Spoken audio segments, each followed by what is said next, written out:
আজ আমি কম সময়ে কিভাবে মোরলা মাছের টক বানানো যায় সেটাই দেখাবো। গরম তেলে শুকনো লঙ্কা আর সর্ষে ফোড়ন দেব। তারপর মোরলা মাছগুলো সামান্য ভেজে নেব।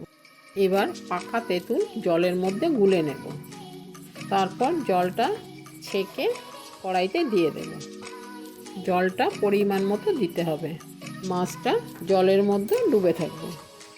এবার নুন আর হলুদ গুঁড়ো দিয়ে দেব। আচ্ছা, আপনারা ভিডিওটা কে কোথা থেকে দেখছেন কমেন্টে আমাকে জানান।